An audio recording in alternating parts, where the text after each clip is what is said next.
This coaching session is different to earlier ones. Techniques demonstrated in the previous sessions are now applied in challenging real-life scenarios. We'll see how difficult rescues and tows can be when you are under pressure.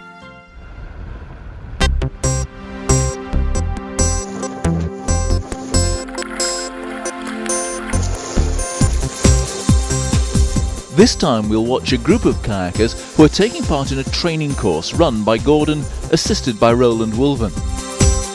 Rather than show them how to tackle each scenario, Gordon allows them to work out an approach for themselves. Mistakes can be made here, so they're unlikely to be repeated when it counts.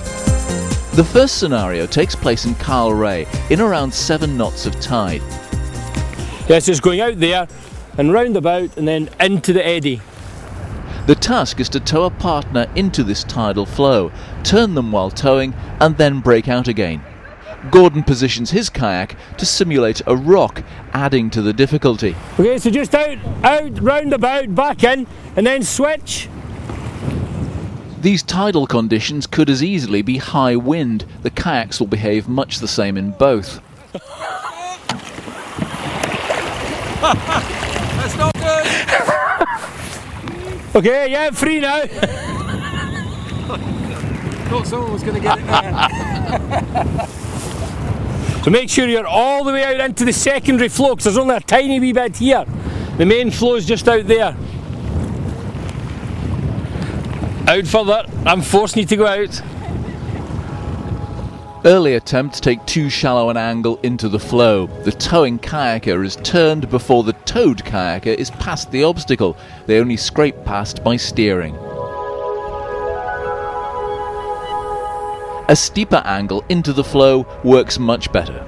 So you have to be careful when you've got anyone in a tow that you don't cut corners. You need to go wide and everything so that there's plenty of room that you don't actually drag someone onto a rock or whatever. To become efficient at tidal towing, you have to practice towing in tide. The next scenario for our group proves even trickier. Next pair, everyone needs a go of this. In a different area, working in pairs, one must contact tow Gordon from a slot in which they cannot turn their kayak or paddle backwards. They should rely on their partner to pull them and Gordon out. Tow ropes suddenly take on a life of their own. One would-be rescuer is on the rocks, close to capsizing.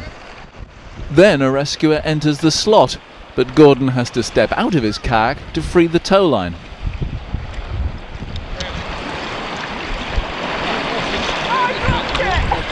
An attempt to use a throw bag fails as it rolls off the deck.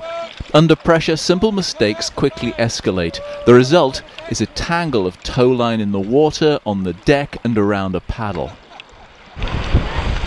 This is how to do it. However, the distance towing kayaker in different conditions might consider facing out to sea. The contact towing kayaker might hold or clip onto Gordon's kayak to prevent it turning sideways. Remember, you need to give him instruction of what you need him to do. These are all competent paddlers, but there's not one technique to cover all eventualities, and this scenario shows how difficult it can be when working under pressure. And a rescuer has to reach a casualty quickly and efficiently. This is one way to practice.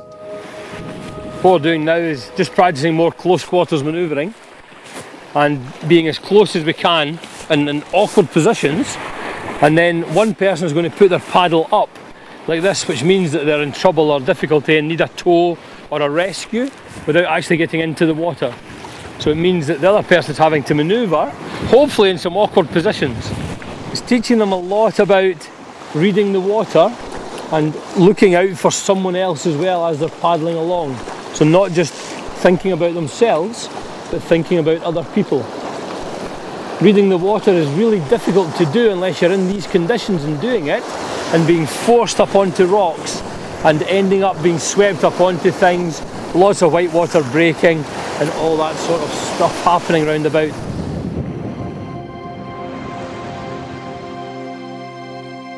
Remember, the rescuer almost always goes for the kayak first. It's easier to tow the kayak to the swimmer.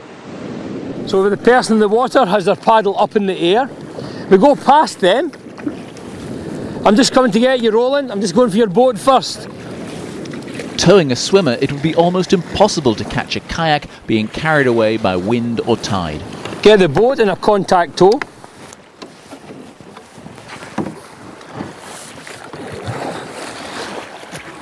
The kayak is brought to the swimmer and the rescue completed.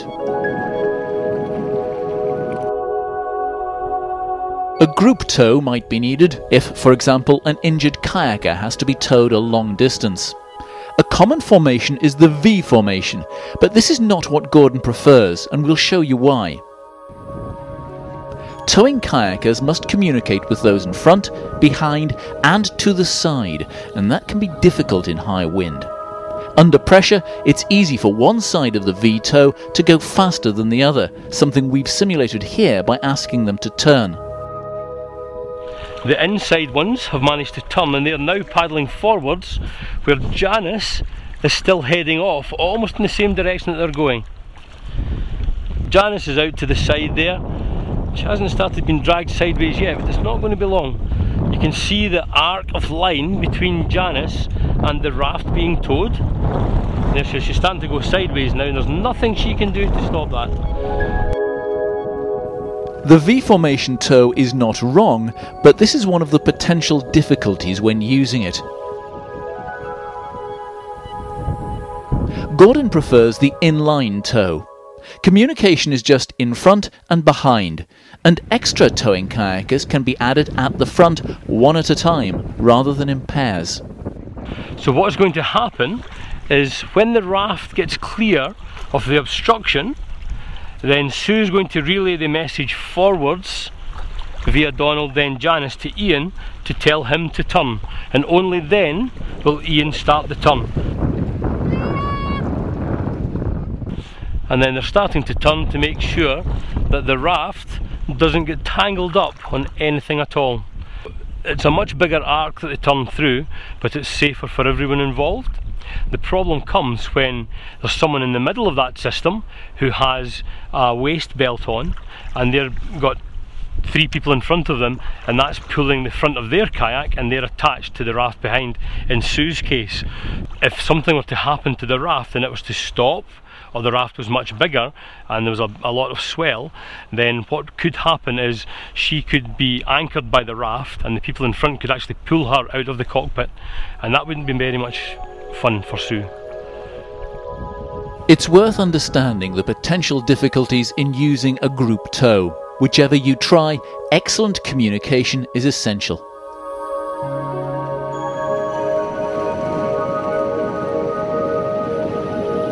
Leaving the group for now, we're heading to the base of some cliffs on the west side of the Slate Peninsula. Here, Gordon, with Janice and Les, will show how 2 rescuers might work together to help a kayaker capsized close to some rocks. So in a situation like this, when we're very close to the rocks, can you work your way to the front of your boat and my boat, Janice? And we're going to get a bit of assistance now. We're going to get a helper to come in and just clip onto my boat. Okay, you got your paddle, Janice? Good. And all we're going to do is just hold us off the rocks so that we don't end up getting washed onto it as we're doing the rescue. You got a good hold there? Okay.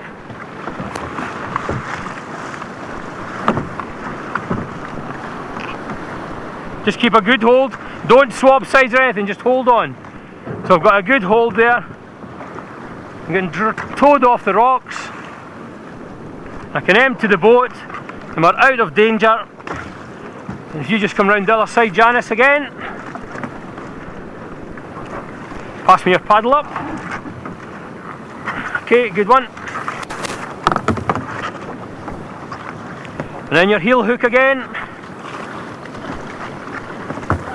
Spray deck on. Okay, so just get your stability again. And then paddle just off a bit and round to the side, that'll be perfect. Okay, good, well done. Okay, and then I can be released from Leslie's tow, either by him releasing his tow line or coming into me and taking his clip off my boat. Excellent. Thanks, Les. Good one.